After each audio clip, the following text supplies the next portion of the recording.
hal itu nampak dari rencana jangka panjang PLA Navy yang mengedepankan pembangunan 3 jenis kapal, yaitu kapal induk, frigat, dan destroyer. Perlu diketahui bahwa Cina ogah lagi membangun kapal korvet, antara mereka fokus memperbesar PLA Navy cuma dengan frigat, destroyer, dan kapal induk. Sebuah langkah berani dari Cina, di mana pembangunan, pengoperasian, dan perawatan frigat serta destroyer saja sudah memakan anggaran sangat besar. Cina setidaknya ingin menyamai perolehan kapal induk US Navy yang berjumlah 11 unit.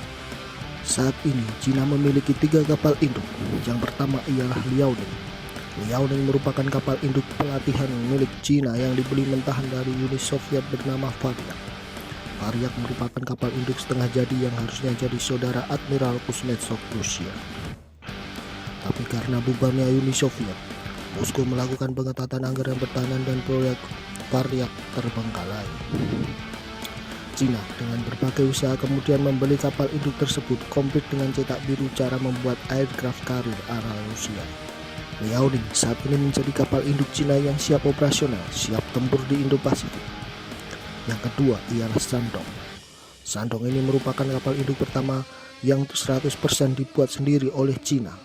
Shandong dibuat berdasarkan cetak biru dari Liaoning yang diborong Cina saat membeli Varyak. Cina berhasil mempelajari cara membangun kapal induk berkat pembelian Varyak dan dipraktekkan ke Shandong. Shandong saat ini semi operasional. PLA Navy sedang menggeber Shandong di Laut Cina Selatan. Ia melakukan serangkaian uji coba laut mulai dari manuver, daya tahan berlayar hingga peluncuran jet tempur dari deknya. Shandong jika dipaksakan sebenarnya juga sudah siap tempur.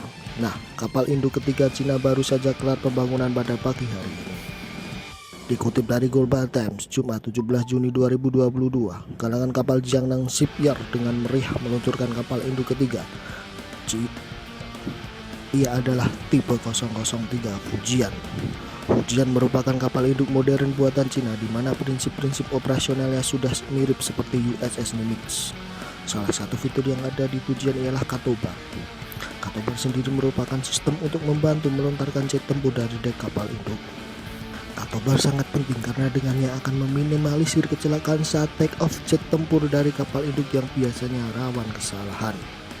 Memiliki bobot lebih dari 80.000 ton, kapal bernama Fujian ini dilengkapi dengan ketapel elektromagnetik dan perangkat menahan.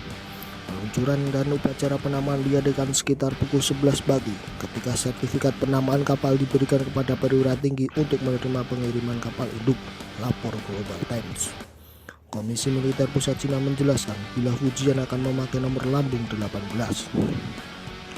Menurut persetujuan Komisi Militer Pusat, kapal induk ketiga Cina bernama Kapal Angkatan Laut Tentara Pembebasan Rakyat Cina Fujian dan diberi nomor lambung 18.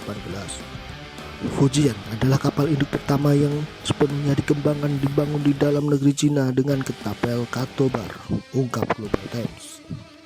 Setelah peluncuran ini, Cina tak mau buang waktu di mana mereka akan segera melakukan uji coba kepada Fujian.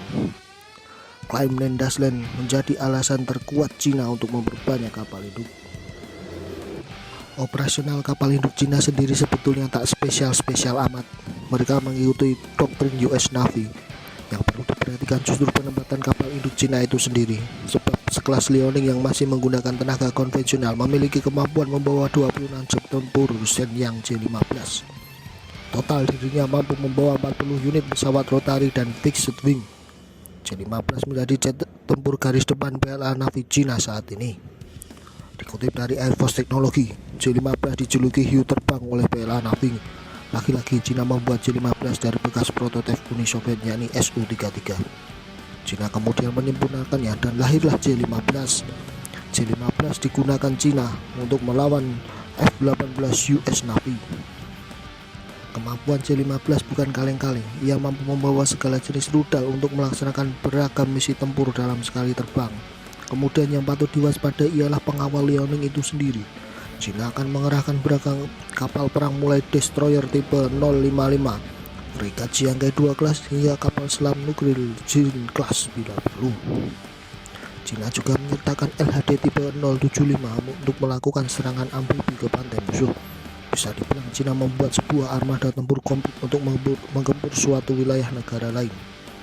Tak mengejutkan karena sesuai yang dibilang, Cina mengikuti doktrin US Navy, di mana armada seperti di atas pernah digunakan AS untuk melibas Irak. Tapi bila kapal induk Liaoning berani macam-macam masuk Natuna Utara, ia bisa tenggelam. Sebab puluhan jet tempur Indonesia siap menyergap Liaoning.